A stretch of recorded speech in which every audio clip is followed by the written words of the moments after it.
अगं बाई, दूध नासलं, आता काय करायचं? सगळ्यांनाच हा पडलेला मोठा प्रश्न आहे. उन्हाळ्यामध्ये भरपूर वेळेला असं दूध नासलेलं असतं. आता बघा ना, हे माझं 1 लिटर घेतलेलं दूध अजिबात कशासाठीही न वापरता, एकदासुद्धा चहा न करता हे दूध असंच्या असं फुटलेलं आहे. आणि ते पूर्णही नासलेलं नाही आहे, तसं थोडंसंच फक्त नासल्यासारखं झाले. तर आता याचं काय बरं करायचं? तर हो, अजिबात टेन्शन घेऊ नका. मी तुम्हाला असा एक छानसा पदार्थ सांगणार आहे दुधापासून बनवणारा. तो लहानांपासून मोठ्यांपर्यंत सगळ्यांना आवडणार आहे. त्यासाठी सुरुवातीला आपण हे दूध पूर्ण फाडून घेणार आहोत. त्याच्यामध्ये मी व्हिनेगरचे 2 चमचे पाण्यामध्ये टाकून आपण ते पाणी दुधामध्ये टाकून त्याचं दूध आपण पूर्ण फोडून घेणार आहोत. आणि व्हिनेगर खूप जास्तही घालायचे नाही, नाहीतर आपला छेना आंबट होऊ शकतो. यासाठी आपण 2 चमचे घातले आणि त्यामध्ये पाणी घालून आपण हे पाणी आता हे नासलेल्या दुधामध्ये थोडं थोडं टाकून आपण त्याचा छेना वेगळा करून घेणार आहोत. व्हिनेगर घातलं की लगेचच आपल्याला जाणवायला सुरुवात होते की आपला छेना आणि पाणी वेगळं व्हायला लागलेलं आहे. तुमच्याकडे जर व्हिनेगर नसेल तर लिंबूसुद्धा टाकला तरी तुमचं दूध लगेच फाटून जातं आणि छेना आणि पाणी वेगळं होऊन जातं. जसं जसं दुधाला उकळी यायला सुरुवात झालेली आहे तसा आपला छेना पूर्ण वेगळा झालेला आहे. आता हे पूर्ण दूध आपलं फुटलेलं आहे.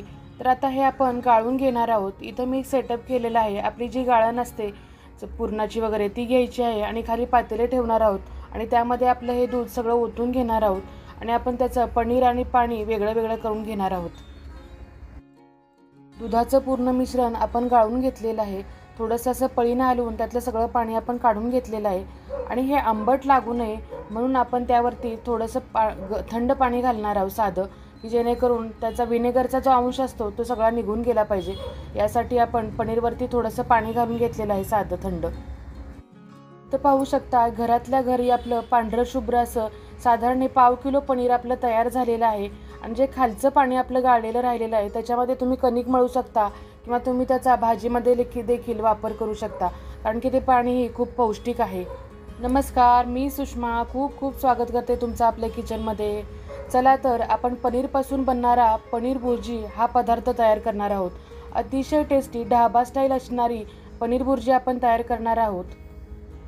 त्यासाठी आपण कढईमध्ये सुरुवातीला 2 चमचे तेल घातलेलं आहे.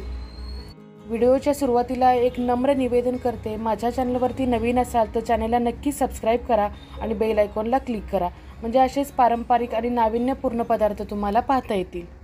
तर यामध्ये आपण 2 क्यूब बटर घातलेलं आहे. बटरनी याची टेस्ट खूप छान लागते भाजीची, अगदी विकतची भाजी असते तशी लागते.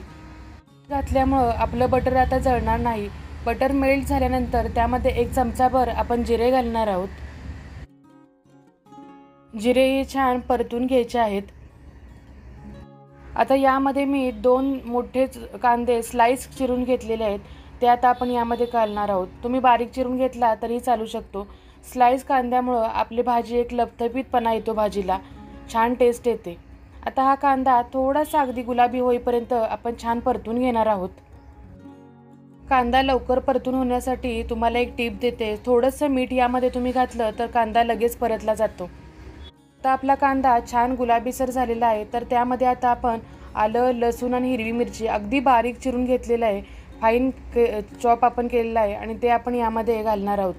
तुम्ही मिक्सरमध्ये त्याची पेस्ट केली तरी चालू शकते. तर हे बेसन पीठ आहे. हे इन्ग्रेडियंट्स म्हणजे जे ढाबा किंवा हॉटेलमध्ये पनीर भुर्जीमध्ये थिकनेससाठी वापरलं जातं आणि त्यामुळे एक पनीर भुर्जीला एक थिकनेस येतो, छान एक बाइंडिंग येतं त्या भाजीला. तर यामध्ये आपण 1 ते 2 चमचे बेसन पीठ यामध्ये घालणार आहोत आणि या कांद्याबरोबर छान परतून घेणार आहोत.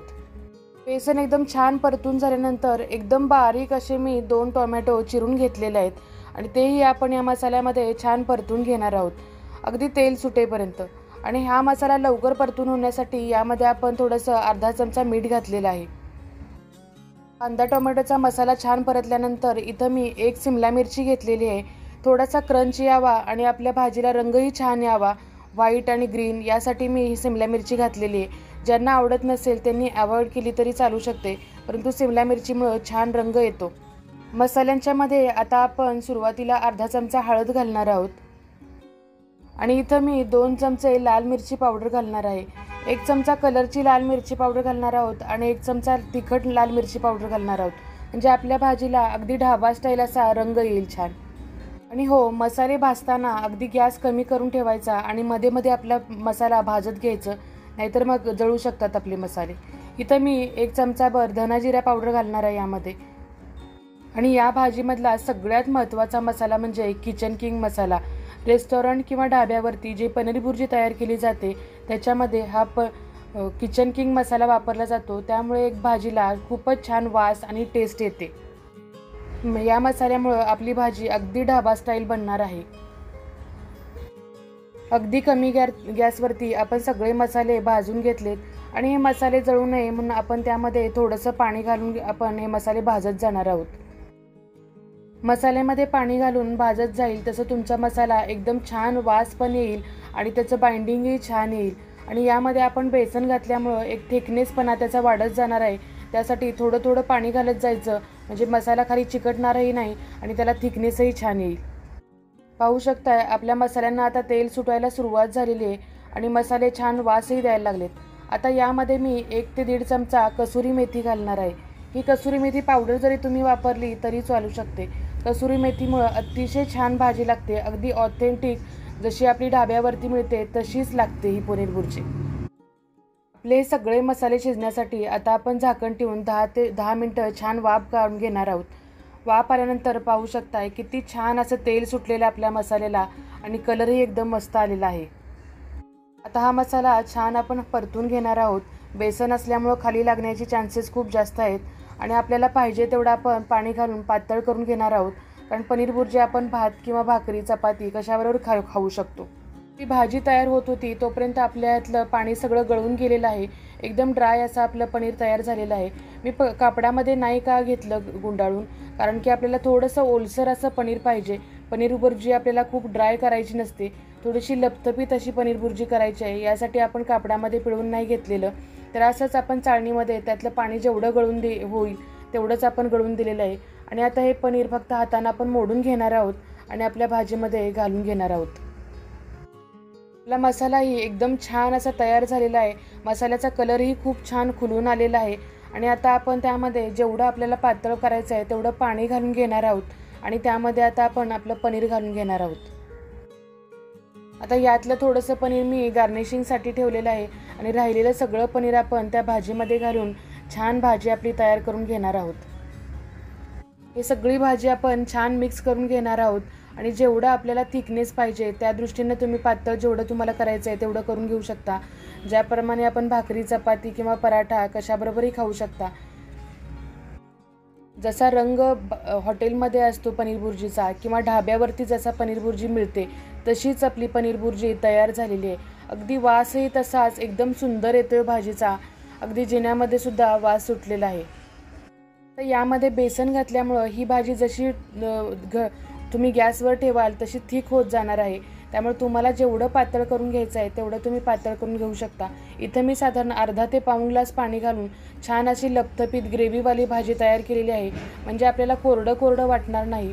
भाजीबरोबर चपातीबरोबर किंवा भाताबरोबर दोन्ही तुम्ही खाऊ शकता.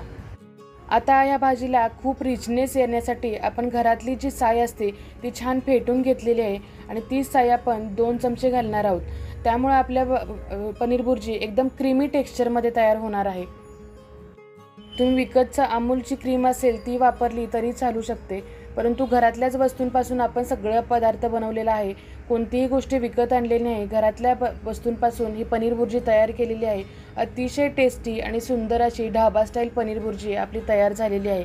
आता यामध्ये आपण चवीनुसार साखर आणि थोडंसं मीठ घालून घेणार आहे, कारण सुरुवातीला आपण मीठ घातलेलं आहे. जी नासलेल्या दुधापासून बनवलेली पनीर भुर्जी नक्की ट्राय करून पहा. आता वरून आपण गार्निशिंगसाठी थोडंसं जे आपण पनीर तयार केलं होतं त्यातलंच थोडंसं पनीर मी ठेवलेलं होतं आणि वरून थोडीशी कोथिंबीर घातलेली आहे.